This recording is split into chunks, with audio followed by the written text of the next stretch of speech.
Hello student, good morning. Yesterday I discussed about the osmotic pressure and formula of osmotic pressure, and also discuss the dependency of molarity and osmotic pressure and measurement of molecular mass with the help of osmotic pressure. Okay. Now today I will discuss the type of solution on the basis of osmotic pressure. Okay, there are three type of solution on the basis of osmotic pressure. If first one is the isotonic and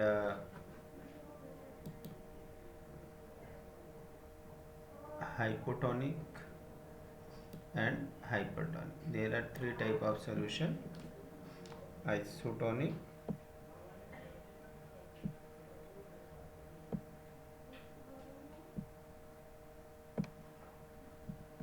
isotonic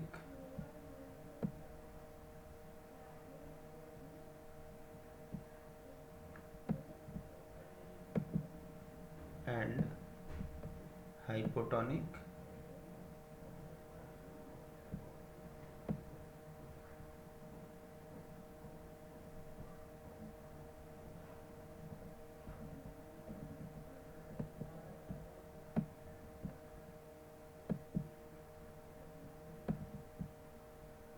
and hypertonic.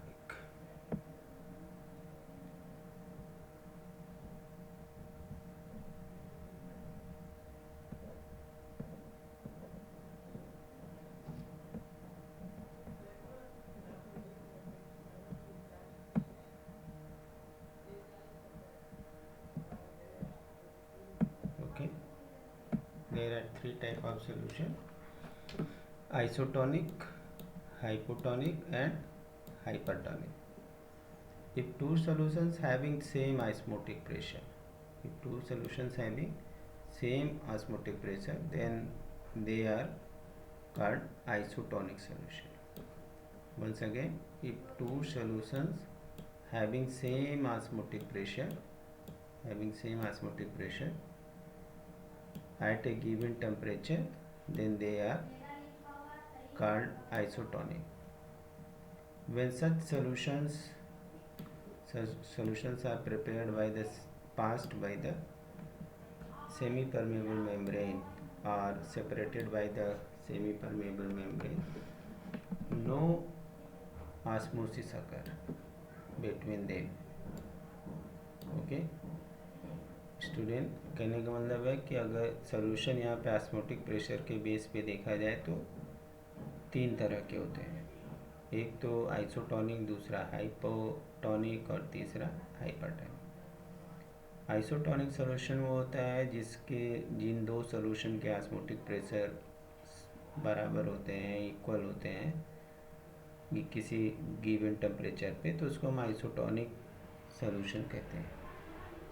ऐसे solution के बीच में अगर मान लीजिए solution ए है, solution B है और दोनों आइसोटोनिक है, दोनों का ऑस्मोटिक प्रेशर सेम है, तो उस कंडीशन में जो है कि कोई भी फ्लो नहीं होगा, मीन्स कोई ऑस्मोसिस का प्रोसेस नहीं होगा, नो ऑस्मोसिस.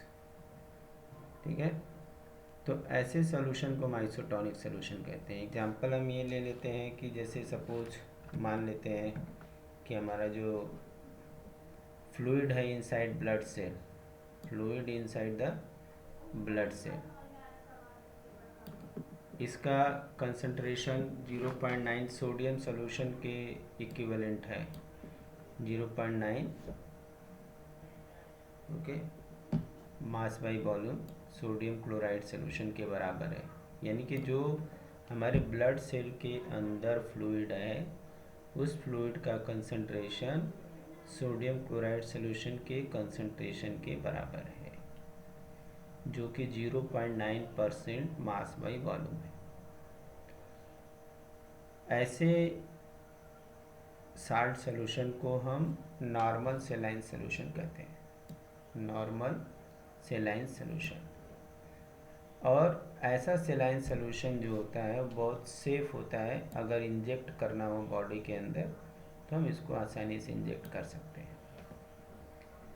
तो ये हमारा आइसोटोनिक सोल्यूशन है, जिसमें हमारे ब्लड सेल के अंदर का ऑस्मोटिक प्रेशर और जो हमारे सेलाइन वाटर है उसका ऑस्मोटिक प्रेशर बराबर है। तो इस तरह से कोई भी मूवमेंट जो है ब्लड सेल के अंदर नहीं होगी, तो हमारा ब्लड सेल सेफ रहेगा। तो ऐसे सेलाइन वाटर को हम बॉडी के अंदर इंजेक्ट कर सकते हैं। लेकिन अगर ऐसा हो जाए कि सोल्यूशन का ऑस्मोटिक प्रेशर अधिक हो जाए, कहने का मतलब if we place the blood cell solution in containing more than 0.9%, अगर 0.9% क्लोराइड सोल्यूशन के अंदर अगर ब्लड सेल के अंदर डाल दिया जाए, या ये कहें कि ब्लड सेल को 0.9% सोडियम क्लोराइड सोल्यूशन से ज़्यादा कंसंट्रेशन के सोल्यूशन में अगर डाल दिया जाए, तो हमारी जो ब्लड सेल है वो श्रिंक कर जाएंगी, उसके अंदर का जो वाटर मालिक्यूल है वो बाहर आ जाएगा। तो इससे उसको जो है कि श्रिंक होना ही है, डेड सेल डेड हो जाएगी। तो इस तरह का जो सोल्यूशन है जिसका कंसंट्रेशन मोर देन 0.9% है, या जिसका कंसंट्रेशन जो है कि ब्लड के अंदर का जो फ्लूइड है, ब्लड सेल के अंदर का जो फ्लूइड है उस फ्लूइड से ज़्यादा है, तो उसको हम हाइपरटोनिक सोल्यूशन कहते हैं। इस हाइपरटोनिक सोल्यूशन का जो प्रेशर है वो ज़्यादा है in comparison to blood fluid. Okay, if the salt concentration is less than 0.9%, अब अगर कंसंट्रेशन 0.9% से कम हो गया तो ऐसा सोल्यूशन हाइपोटोनिक हो जाएगा।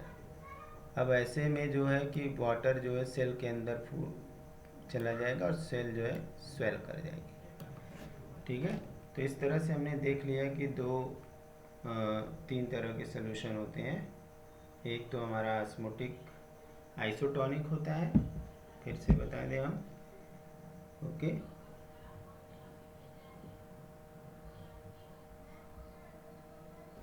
यहाँ पे हम लोग आइसोटोनिक और हाइपोटोनिक और हाइपरटोनिक तीन तरह के सोल्यूशन हम देखते हैं। ठीक है, तो पहला हमारा आइसोटोनिक हो गया जिसमें कि दो सोल्यूशन के प्रेशर सेम होते हैं, यानी ऐसे सोल्यूशन के बीच में अगर सेमी परमेबल मेम्ब्रेन को डालेंगे तो कोई ऑस्मोसिस का प्रोसेस नहीं होगा। जैसे एग्जांपल के रूप में ले लेते हैं, हमारी एक ब्लड सेल है, उसके अंदर फ्लूइड भरा होता है। हम लोग जानते हैं कि हर सेल के अंदर फ्लूइड होता है। अब उस फ्लूइड का कंसंट्रेशन 0.9% मास बाई वॉल्यूम है, और सोडियम क्लोराइड का भी सोल्यूशन है जिसका भी प्रेशर ऑस्मोटिक प्रेशर या कह सकते हैं उसका कंसंट्रेशन 0.9% है। तो 0.9% जो सोडियम क्लोराइड सोल्यूशन होता है वो नॉर्मल सेलाइन सोल्यूशन होता है। तो ऐसे में दोनों का कंसंट्रेशन अगर बराबर है तो हमारी ब्लड सेल के ऊपर कोई असर नहीं पड़ने वाला है। हम चाहें तो ऐसे नॉर्मल सेलाइन सोल्यूशन को बॉडी के अंदर इंजेक्ट कर सकते हैं, वेन के थ्रू डाल सकते हैं।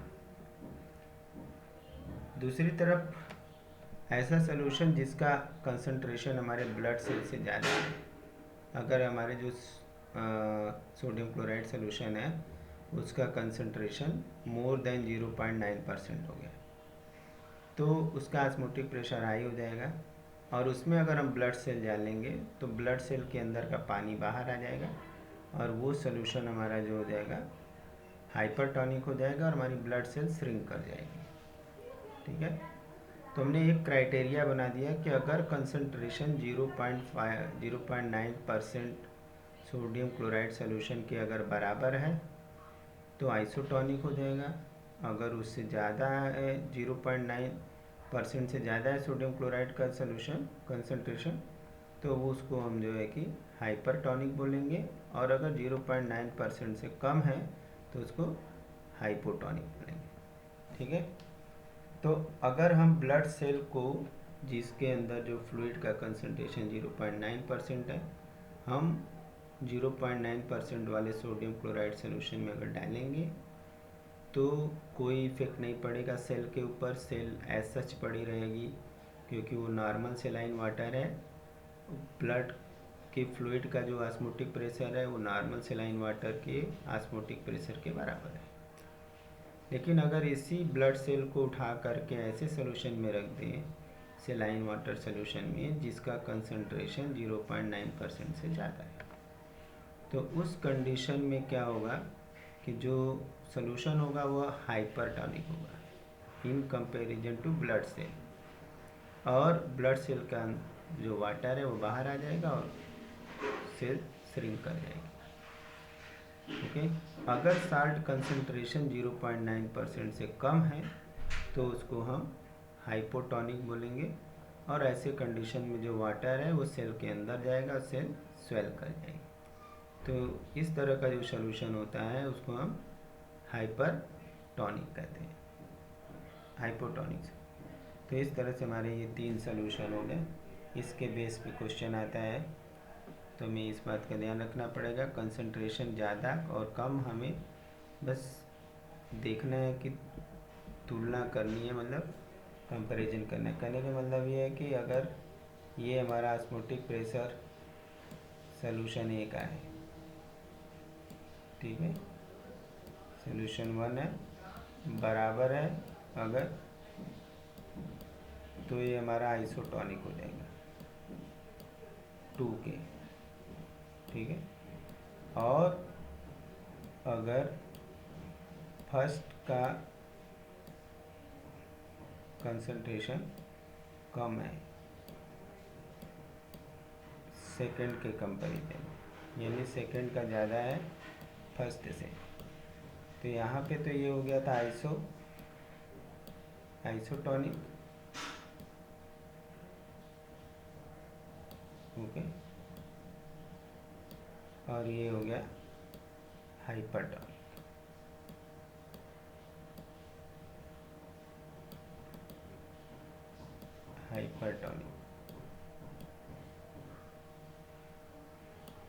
और अगर कंडीशन ऐसी आ गई कि 1 का कंसंट्रेशन ज़्यादा है 2 से, तो वहाँ पे जो हमारा 2 वाला हो जाएगा वो हाइपोटोनिक हो जाएगा। ठीक है,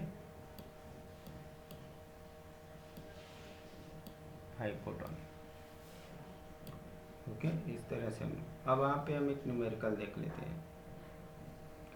200 centimetre cube of an aqueous solution of the protein containing 1.26 gram of the protein, osmotic pressure of the such a solution at 300 Kelvin is found to be 2.57 10 to power minus 3 bar.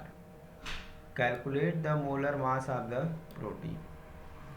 तो यहाँ पे एक solution दिया हुआ है, aqueous solution, जिसका volume दिया है 200 सेंटीमीटर क्यूब, और प्रोटीन जिसके अंदर है 1.26 ग्राम, और ऑस्मोटिक प्रेशर 300 केल्विन पे इतना है 2.57। तो हमें कैलकुलेट करना है molar mass of the protein का मोलर मास क्या होगा। यहाँ पे हमें पहले तो प्रेशर दिया हुआ है, ऑस्मोटिक प्रेशर, वॉल्यूम को हमने सेंटीमीटर क्यूब से 2 लीटर में कन्वर्ट कर लिया। यहाँ पे एब्सोल्यूट टेम्परेचर दिया हुआ है, यहाँ पे आर की वैल्यू दी हुई है। ठीक है, अब यहाँ पे सब्स्टिट्यूट करेंगे जब वैल्यू, तो यहाँ पे हमारा क्या आएगा, ये मॉलिक्यूलर मास आ जाएगा 61,022।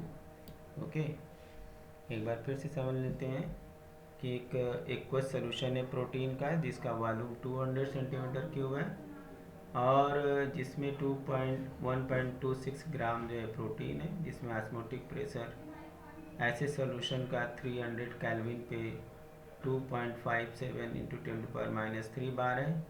कैलकुलेट करना है molar mass of the protein. यहाँ पे जो क्वांटिटी दी होती है उसको पहले हमने लिख लिया। वॉल्यूम दिया है 200 सेंटीमीटर क्यूब, 0.22 लीटर। टेम्परेचर यहाँ दिया हुआ 300 केल्विन और आर की वैल्यू जो है सोल्यूशन कांस्टेंट जो है 0.083 लीटर बार मोल -1 दिया हुआ है। वैल्यू अगर सब्स्टिट्यूट करेंगे फार्मूले में तो हम लोग फार्मूला सबको पता ही है कि M2 इक्वल टू क्या होता है, M2 equal to W2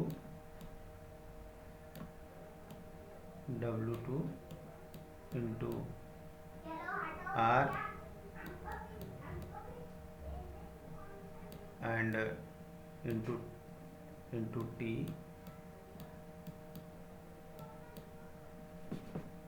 then pi into V। This is the formula. ये फार्मूला अप्लाई करेंगे, वैल्यू पुट करेंगे यहाँ पे, हमें ये आंसर मिल जाएगा। ठीक है, तो ये हो गया हमारा ऑस्मोटिक प्रेशर पे न्यूमेरिकल। कुछ इसके एप्लीकेशन है जहाँ पे हम ऑस्मोटिक प्रेशर का यूज़ करते हैं अपनी जनरल लाइफ पे। एक तो पहले जैसे हमने बताया कि जो रॉ मैंगो होते हैं, गर्मी के दिनों में अचार बनाना होता है, तो हम उसके टुकड़े टुकड़े करके साल्ट सोल्यूशन में डाल देते हैं। चाहे ऑयल साल्ट सोल्यूशन होता है या वाटर साल्ट सोल्यूशन होता है, तो इसमें ऑस्मोसिस होती है। तो जो पिकल्स बनाने के लिए आम यूज करते हैं वो श्रिंक कर जाते हैं, मतलब सिकुड़ जाते हैं। ठीक है, अब उनके अंदर फंगस नहीं लगेगी। इसी तरह से जो मुरझाई हुई पत्तियां हैं, उन पत्तियों को अगर वाटर में डाल दिया जाए तो फ्रेश हो जाती हैं, क्योंकि ऑस्मोसिस होता है, पानी अंदर चला जाता है, फिर से पत्तियां टाइट हो जाती हैं, फ्लावर की पंखुड़ियाँ। अगर मुरझाया हुआ कैरेट है, लिम्प हो गया है पानी वाटर लॉस की वजह से, तो हम उसे अगर फिर से वापस वाटर में डाल देंगे तो फिर से वो एकदम फर्म हो जाएगा, सही हो जाएगा, मतलब फ्रेश दिखेगा और ऑस्मोसिस होगी इसमें। इसी तरह से अगर हम उसी को जो है साल्ट सोल्यूशन के अंदर ब्लड को हम 0.9% से कम वाले सोल्यूशन में डाल देते हैं, तो उस कंडीशन में सेल स्वेल कर जाती है, फ्लो ऑफ वाटर होता है। पीपल अगर जो लोग साल्ट बहुत ज़्यादा खाते हैं, साल्टी फूड ज़्यादा खाते हैं, तो वाटर बॉडी के अंदर रिटेंशन टिश्यू के अंदर होने लगता है। पानी जो है सेल के अंदर अंदर जा कर के इकट्ठा होने लगता है इंटरसेलुलर स्पेस में ऑस्मोसिस के कारण, और जगह जगह गांठें बन जाती हैं। नमक का ज़्यादा यूज करने से वहाँ पे जगह जगह पे गांठें बन जाती हैं, जिसको हम एडिमा कहते हैं। ठीक है, water movement from soil into plant root subsequently into the upper portion of the plant, partly due to the osmosis. Prevention of meat by salting and fruit by adding sugar protect against the bacterial action through the osmosis. Okay, bacteria on the salted meat or candied fruit lose water and swell and dies. तो ये हमारे कुछ जो है कि usage हैं हमारी जो जनरल लाइफ में यूज़ करते हैं। जैसे हमने अभी बताया कि जो लोग बहुत ज़्यादा नमक का यूज़ करते हैं, तो उनके जो पानी है वो जो एक्स्ट्रा सेलुलर फ्लूइड में जो पानी है, वो पानी सीधे सेल के अंदर जाके भर जाता है और शरीर में जगह जगह पे स्वेलिंग हो जाती है, जिसको एडिमा कहते हैं। इसी तरह से पेड़ में जो पानी ऊपर की ओर चढ़ता है, रूट में जाता है, रूट से ऊपर की ओर जाता है, ये सब कहीं ना कहीं ऑस्मोसिस से जुड़ा हुआ है। और जो मीट है, देखा होगा मीट को साल्टिंग कर दिया जाता है, नमक पानी के अंदर उबाल दिया जाता है तो लंबे समय तक काम करता है। फ्रूट्स जो होते हैं उनको शुगर सोल्यूशन बना के ऐड कर देते हैं तो बैक्टीरियल एक्शन नहीं होता है, और बैक्टीरिया जो है साल्टेड वाटर के अंदर या कैंडिड फ्रूट के अंदर मर जाती हैं, क्योंकि उनकी बॉडी से वाटर सोल्यूशन निकल जाता है। क्यों कि जो साल्ट सोल्यूशन होता है, जो कैंडिड फ्रूट सोल्यूशन होता है, वो एक तरह से हाइपरटोनिक होता है, जिसके अंदर बैक्टीरिया सर्वाइव नहीं करती है।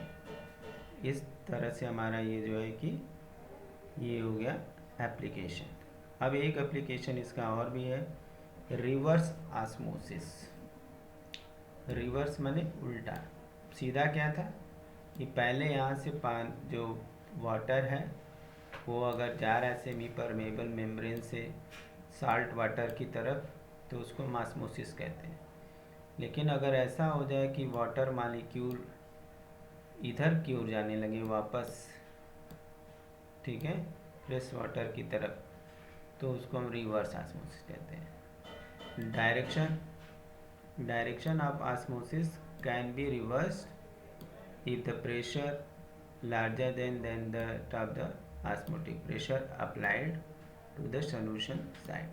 अगर solution side में हम प्रेशर हाई अप्लाई कर दें तो उस कंडीशन में क्या होगा कि जो इस सोल्यूशन के अंदर वाटर होगा वो वाटर इधर की ओर जाने लगेगा फ्रेश वाटर की तरफ, और इस तरह से जो हमारा सेलाइन वाटर होता है वो नॉर्मल वाटर हो जाता है। That is now pure solvent flow out of the solution through the semi-permeable membrane।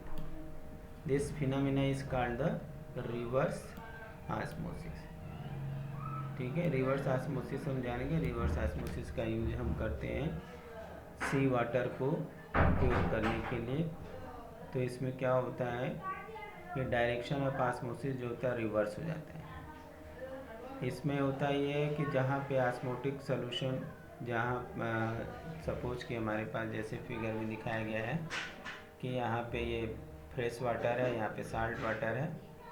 अब यहाँ पे जो ऑस्मोटिक प्रेशर है, उस ऑस्मोटिक प्रेशर से ज़्यादा प्रेशर हमने सोल्यूशन के साइड में लगा दिया, तो इससे क्या होगा कि जो सॉल्वेंट मॉलिक्यूल है वो वापस जा कर के फ्रेश वाटर में मिलने लगेंगे, और ये सी वाटर जो है धीरे धीरे डीसलाइन हो जाएगा। धीरे धीरे क्या हो जाएगा, डीसलाइन हो जाएगा, पानी बाहर की ओर आ जाएगा। तो ये प्रोसेस होता है रिवर्स ऑस्मोसिस। ठीक है, इसके बहुत सारे यूज हैं, हम लोग अपनी लाइफ में बहुत यूज करते हैं। Reverse osmosis used in the desalination of sea water. Okay, system से हमने देख लिया किस तरह से होता है। ठीक है, ये ध्यान में रखना होता है कि जो अब प्रेशर अप्लाइड करते हैं रिवर्स ऑस्मोसिस के लिए, वो ऑस्मोटिक प्रेशर से हाई होता है। ठीक है, यहाँ पे सेलुलोज एसीटेट की जो मेम्ब्रेन होती है वो भी एसपीसी जो है कि पोरस मेम्ब्रेन होती है। ये ऑस्मोटिक प्रोसेस के लिए सीपीएम का काम कर सकती है, सेमी परमेबल मेम्ब्रेन का। जो सेलुलोज एसीटेट है परमेबल टू वाटर होता है, मगर इम्परमेबल टू इम्प्योरिटी होता है। Ions present in the sea water. Okay, अब इस तरह से डीसैलिनेशन के बहुत सारे तरीके हो गए हैं पोर्टेबल वाटर बनाने के लिए। ठीक है, तो रिवर्स ऑस्मोसिस समझ में आ गई। रिवर्स ऑस्मोसिस का मतलब हो गया reverse of the osmosis. Osmosis के प्रोसेस में हम लोग देखते हैं कि जो सॉल्वेंट मॉलिक्यूल हैं वो सॉल्यूशन की ओर जाते हैं through the semi permeable membrane. लेकिन अगर ऐसा हो जाए कि जितना प्रेशर नॉर्मल ऑस्मोसिस के दौरान अप्लाई हो रहा है उससे अधिक अगर हम प्रेशर लगा दें सॉल्यूशन के साइड में, तो जितना भी सॉल्यूशन के अंदर वाटर मॉलिक्यूल रहेगा वो बाहर चला जाएगा। यानी अब जो रिवर्स ऑस्मोसिस है वो पहले ऑस्मोसिस के उल्टी हो गई। पहले ऑस्मोसिस में क्या हो रहा था, सॉल्वेंट सॉल्यूशन की ओर थ्रू सेमी परमेबल मेम्ब्रेन जा रहा था। अब सॉल्वेंट की तरफ ही जाएगा सॉल्यूशन से होकर के through the semi permeable membrane. ठीक है, इस चीज़ का यूज हम लोग जो है कि करते हैं ज़्यादातर सी वाटर को डीसैलाइन करने के लिए, पानी को प्योर करने के लिए। जैसे समुद्री एरिया में जो लोग रहते हैं तो उनके लिए पोर्टेबल वाटर जो है पॉसिबल नहीं है, क्योंकि अगर हम लैंड वाटर का भी यूज़ करेंगे तो भी वो सेलाइन ही होता है, क्योंकि अगर हम सी एरिया के पास में रहते हैं तो ऐसे कंडीशन में एक ही तरीका है कि हम रिवर्स ऑस्मोसिस करके जो है कि हम वाटर पोर्टेबल बना लेते हैं। इसके अलावा जो हमारे घरों में आर ओ होता है, आर ओ कभी सोचा आर ओ क्या है? नहीं ना। तो वो क्यों, आर ओ का मतलब होता है रिवर्स ऑस्मोसिस, यानी उस प्रोसेस के अंदर रिवर्स ऑस्मोसिस होता रहता है, इसलिए पानी जो है हमारा प्यूरिफाई होता रहता है। ठीक है। अब ये जो हमारी सेमी परमेबल मेम्ब्रेन होती है, इसको कई तरह से बना सकते हैं हम लोग। जैसे प्लांट में जानते हैं कि प्लांट में जितने भी मेम्ब्रेन बाउंड आर्गन होते हैं, जितने मेम्ब्रेन्स होती हैं, वो सारी मेम्ब्रेन्स जो होती हैं सेमी परमेबल मेम्ब्रेन होती हैं, सेलेक्टिवली परमेबल मेम्ब्रेन होती हैं। तो इसके अलावा हम सिंथेटिक भी बना सकते हैं, जैसे कि सेलुलोज एसीटेट का बना सकते हैं। इससे केवल वाटर मॉलिक्यूल ही मूव कर सकते हैं, आयन और सी वाटर मूव नहीं करेगा। केवल उसके अंदर का इम्प्योरिटी अगर आयन है वो रह जाएगा, बाकी सॉल्वेंट क्या है मूव करके चला जाएगा। अब इस समय जो है कि इस प्रोसेस का यूज बहुत तेज़ी से किया जा रहा है डेवलप्ड अनडेवलप्ड कंट्री में, वाटर को प्यूरिफाई बनाने के लिए। घरों घरों में आरओ लगे हुए हैं और जगह जगह पे बॉटलिंग प्लांट लगे हैं, जहाँ पे आरओ के थ्रू ही पानी निकाला जाता है। नेक्स्ट हमारा जो यहाँ पोर्शन है, इसमें है न्यूमेरिकल पोर्शन। ये आपको बच्चों करना है, ये होमवर्क है आपका। हम इसे हिंट दे रहे हैं, समझा दे रहे हैं कैसे सॉल्व करना है। Vapour pressure of pure water at 298 kelvin is 23.8 millimeter Hg and 50 gram of urea dissolved in 850 gram of water. Calculate the vapor pressure of water for this solution and relative lowering. Okay. कहने का मतलब है vapour pressure pure water का दिया हुआ है 298 kelvin पे 23.8 mmHg है, और 50 ग्राम ऑफ यूरिया को डिजॉल्व किए हैं 850 ग्राम ऑफ वाटर। तो हमें इसका वेपर प्रेशर निकालना है और रिलेटिव लोअरिंग निकालनी है। तो पहले हम ऑस्मोसिस के प्रोसेस के थ्रू चाहें तो वेपर प्रेशर निकाल लें, और चाहें तो हम लोग जो है रिलेटिव लोअरिंग और वेपर प्रेशर के फार्मूले से भी हम यहाँ पे निकाल सकते हैं। इसके लिए हमें करना क्या पड़ेगा कि हम लोग जानते हैं कि जो osmotic P not minus P1 upon P not. Okay, और इक्वल टू होता है x2। ठीक है। अब यहाँ से हम x2 की वैल्यू निकाल लें, और P इनिशियल की वैल्यू दिया हुआ है। ठीक है। तो यहाँ से हम ये P नॉट की वैल्यू दी हुई है, तो हम यहाँ से P की वैल्यू निकाल लेते हैं, ऑस्मोटिक प्रेशर निकल जाएगा। अब रिलेटिव लोअरिंग निकालना है, तो इसका मतलब है कि हमें इस पूरे हिस्से को सॉल्व कर लेंगे तो हमारा रिलेटिव लोअरिंग आ जाएगा, केवल इतने हिस्से को। इसके अलावा boiling point of water at 750 mmHg is this much. How much sucrose it added to the 50 gram of water and such that it boil at 100 degree. अब इसको हमें करना है कि कितना हम डालेंगे कि 500 ग्राम का जो पानी है वो 100 डिग्री पे बॉयल करेगा। ठीक है। इसको लगाने के लिए हम क्या क्या तरीका यूज कर सकते हैं, कैसे लगा सकते हैं? एक तो हम लोग डेल्टा TF से लगा सकते हैं, delta TB delta TB equal to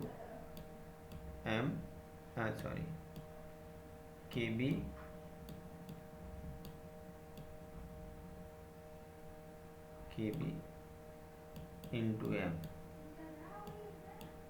ठीक है। तो यहाँ से मोलालिटी निकाल लें। यहाँ Kb की वैल्यू जो है कि वाटर के लिए फिक्स होती है। ओके, न्यूमेरिकल में जहाँ जहाँ भी लगाए होंगे 0.52 होती है, उसको यूज कर लेंगे। तो यहाँ से हमें जो है कि मास पता लग सकता है इस फार्मूले से।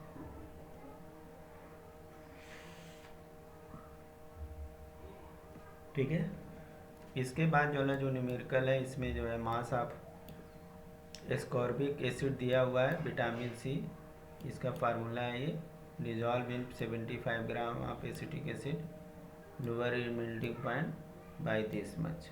तो सेम हमें ये फार्मूला लगाना है, बस यहाँ पे टी एफ हो जाएगा, ठीक है, और इंटू डेल्टा टी एफ हो जाएगा यहाँ पे। फिर उसके बाद हम जानेंगे कि के एफ इंटू एम, ठीक है। इस तरह से हम इसको लगा सकते हैं।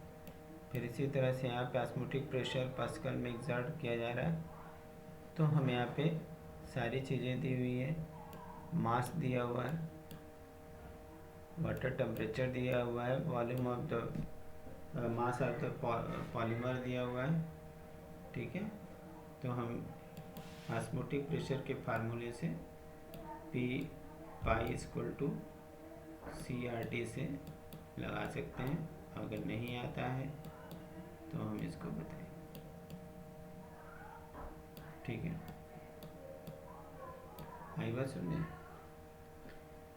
अब इसके बाद इस तरह से हमारा ये न्यूमेरिकल पोर्शन कंप्लीट हो गया और इसकी प्रॉपर्टी हो गई, ठीक है।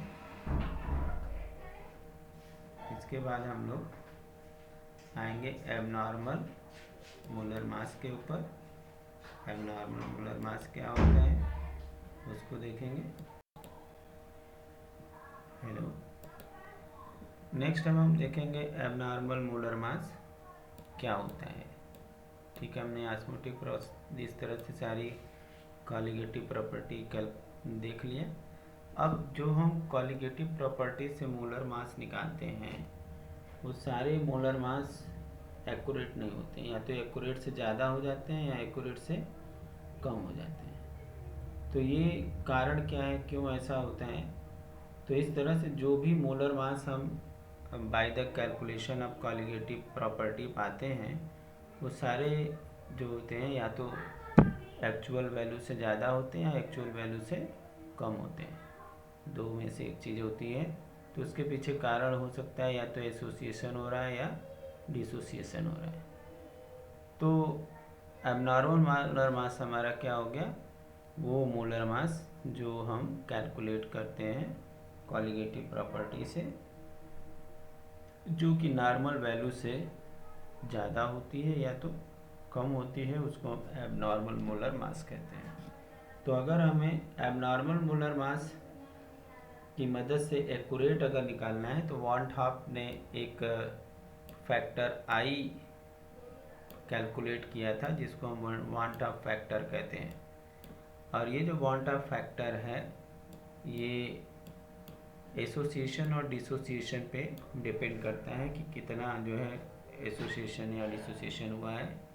तो यहाँ से van't Hoff factor I equal to हो जाएगा normal molar mass abnormal upon abnormal molar mass, या observed colligative property upon calculated colligative property, या I इक्वल टू हो जाएगा total number of moles of particle after dissociation या association and number of particles before association या dissociation, ठीक है। तो यहाँ से हम I की वैल्यू अगर कैलकुलेट कर लेंगे तो हम एक्यूरेट वैल्यू जो है मोलर मास की कैलकुलेट कर लेंगे, ठीक है। एक बार और से जान लेते हैं कि एबनॉर्मल मोलर मास क्या होता है।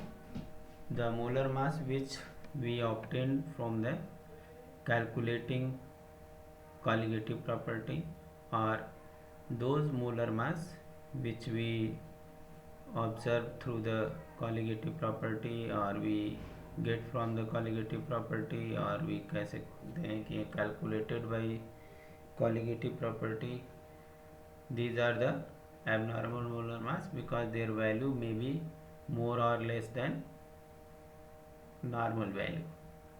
ओके अब इस एबनॉर्मल मोलर मास को नॉर्मल मोलर मास में कन्वर्ट करने के लिए वॉन टॉप ने एक फैक्टर खोजा जिसको हम आई से कहते हैं, आई होता है। और ये जो वॉन टॉप फैक्टर है, इस वॉन टॉप फैक्टर एक तरह का रेशियो होता है, वो बताता है कि कितना एक्सटेंट तक डिसोसिएशन हुआ है, कितने तक एसोसिएशन होता है। इसमें नॉर्मल मोलर मास को अगर डिवाइड कर दें एबनॉर्मल मोलर मास से तो हमें आई की वैल्यू आ जाएगी। अगर ऑब्जर्व कॉलिगेटिव प्रॉपर्टी को हम कैलकुलेटेड कॉलिगेटिव प्रॉपर्टी से डिवाइड कर देंगे तो यहाँ पे हमें आई की वैल्यू मिल जाएगी, या total number of the moles of particles after dissociation या एसोसिएशन पता अगर है तो number of moles of particle before association या डिसोसिएशन कितना है उसे डिवाइड कर देंगे तो हमें आई की वैल्यू आ जाएगी। Here abnormal molar mass is experimentally determined molar mass and calculated colligative properties are obtained by assuming that the non-volatile solute is neither associate nor dissociate. ठीक है, in case of association value of I is less than unit, while in case of dissociation is more than unit. For example, जैसे I for the aqueous KL potassium chloride is 2, while the value of ethanoic acid in benzene is nearly 0.5. तो ये यहाँ पे 2 क्यों है? क्योंकि ये dissociate होकर K प्लस और Cl माइनस बनेगा।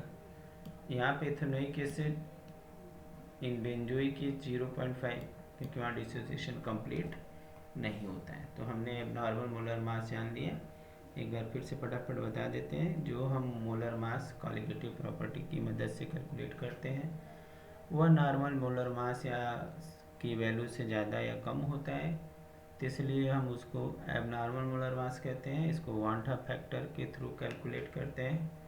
अगर नॉर्मल मोलर मास को अब नॉर्मल मोलर मास से डिवाइड कर दे या ऑब्जर्व कॉलिगेटिव प्रॉपर्टी को कैलकुलेटिव प्रॉपर्टी से कैलकुलेटेड कॉलिगेटिव प्रॉपर्टी से डिवाइड कर दे, या total number of moles of particle before association कितना था, आफ्टर डिसोसिएशन कितना था। ठीक है, तो आई की वैल्यू आ जाएगी। अब उस आई की वैल्यू हम जो है सारे फार्मूले में मल्टीप्लाई कर देंगे तो हमें जो है एक्यूरेट वैल्यू आ जाएगी। अब यहाँ पे हम थोड़ा सा देख सकते हैं कि जैसे रिलेटिव लोअरिंग अब है तो यहाँ पे आई का मल्टीप्लाई कर दिया, एलिवेशन इन बॉइलिंग पॉइंट जैसे यहाँ पे भी आई से कर दिया multiply, depression in freezing point यहाँ भी आई से कर दिया, यहाँ ऑस्मोटिक प्रेशर है उसमें भी आई से कर दिया। तो इससे अब हमारी जो वैल्यू आएगी वो मोलर मास की एक्यूरेट आएगी। ठीक है, thank you for watching video.